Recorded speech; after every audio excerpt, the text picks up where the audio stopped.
पञ्चाननाब्जभव षण्मुखवासवाद्याः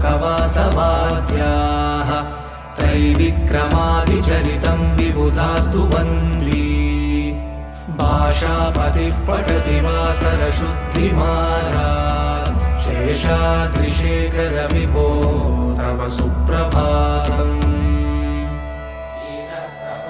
ईषत्प्रफुल्लसरसीरुहनारिकेलफूगद्रुमादिसुमनोहरपालिकानाम् आवादिमन्दमनिलः सह दिव्यगन्धैः शेषाद्रिशेखर विभो तव सुप्रभातम्